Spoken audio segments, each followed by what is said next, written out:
L'incontro di venerdì 14 giugno sul comparto caprino, che si è tenuto a Villa Grande nell'ambito del convegno Longevità e Pastoralismo, ha visto diverse imprese del settore confrontarsi sulle problematiche e sulle opportunità di un prodotto che in Sardegna non riesce ancora a sfondare nonostante l'attenzione che i nutrizionisti gli rivolgono per il suo contributo a una sana alimentazione. Tonello Abis, responsabile lavoro per l'Osservatorio Caprino, fa il punto della situazione sulla produzione di latte e formaggio di capra in Sardegna e nel mondo e spiega i motivi della scarsa incidenza che il comparto ha sulle produzioni sarde rispetto a quello ovino, percentuali che si distanziano notevolmente da quelle di altri paesi in Europa e nel mondo.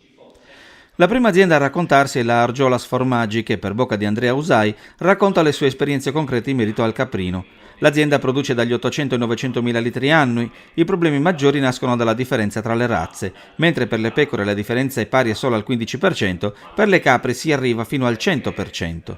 Le diverse razze, mursiane, spagnole, albine e sardo-maltesi, si distinguono per quantità di grasso, carico proteico, cellule somatiche, tutti elementi che variano la resa e creano problemi al trasformatore con ricadute negative sul prezzo del latte. Altro problema, secondo Usai, è la poca stagionalità del settore e la necessità di parti programmati per avere la disponibilità di latte tutto l'anno. Usai avverte una difficoltà di programmazione per le razze autoctone che portano a qualità maggiore del latte delle capre non sarde. Una soluzione potrebbe essere migliorare la capra sarda come è stato fatto con la pecora, aumentando la produzione insieme alla quantità di grassi e proteine. Il problema della stagionalità potrebbe essere risolto selezionando gli allevamenti in modo che producano latte 365 giorni l'anno e chiedendo agli allevatori di spostare i parti. Emanuele Sanna, della Armentizia Moderna di Guspini, ha raccontato che da 50 anni la sua cooperativa lavora latte di capra di razze differenti, pagando il latte secondo la qualità. I soci preferiscono la razza sardo-maltese per difendere il patrimonio locale e valorizzare le razze sarde interne, arrivando a una specie migliorata.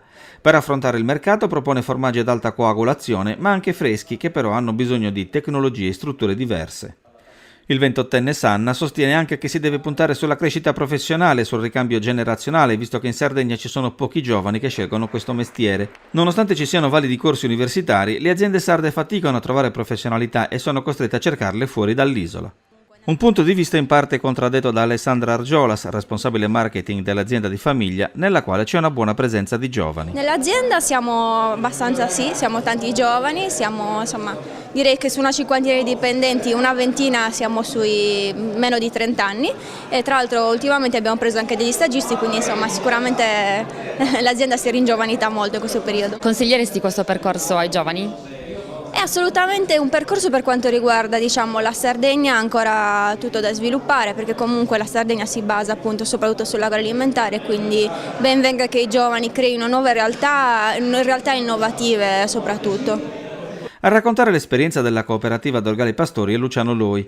Ridimensionata 15 anni fa a causa del calo del prezzo del latte che ha scoraggiato i produttori portandoli ad abbandonare le capre a favore degli ovini, per superare la crisi ha puntato a una diversificazione produttiva con oltre 20 prodotti caprini.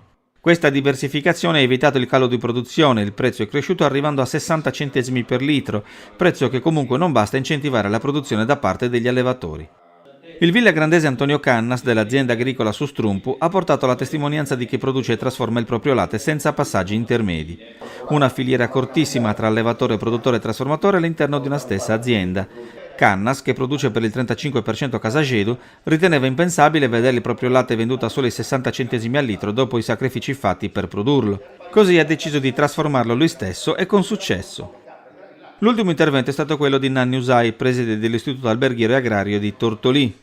Dopo anni di stasi il numero di iscritti, soprattutto all'agrario, ha ripreso a crescere, ha detto, e ha chiesto l'aiuto dell'agenzia Laore e dei produttori per creare dei momenti di formazione, auspicando la creazione di una scuola estiva nel settore agropastorale, con la speranza di dare vita a una vera scuola di formazione.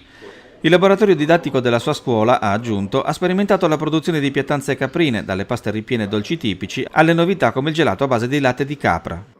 Al termine del convegno si è tenuta la premiazione del concorso regionale Caprino d'Oro, giunto alla sua 8ª edizione, grazie alla fruttuosa collaborazione tra l'amministrazione comunale e l'AORE, l'Agenzia per l'attuazione dei programmi regionali in campo agricolo e per lo sviluppo rurale.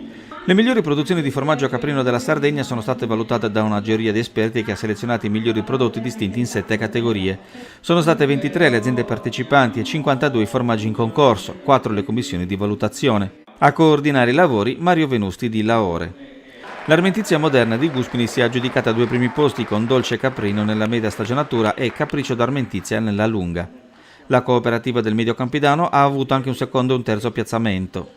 Gli altri primi posti sono andati a Crapalevia della cooperativa Dorgali Pastori nei formaggi freschi, Fiocco del caseificio Murtas di Silius nella breve stagionatura, Capridor dell'Argiolas Formaggi di Dolianova nei muffettati, azienda che ha ottenuto anche una piazza d'onore nei freschi, e al caso Agedo di Capra della latteria sociale Sant'Antonio di Tertenia nella relativa categoria.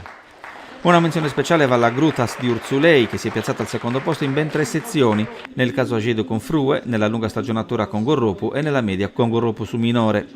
Tra gli ogliastrini da segnalare anche il terzo posto nella media stagionatura di Genziana, prodotto del mini caseificio Giulietta Murru di Talana. Gli altri premi sono andati al caseificio Aresu di Donori, alla cooperativa agropastorale La Rinascita di Unifai, al caseificio De Ida di Sardara e alla società agricola dei fratelli Frau di Siliqua.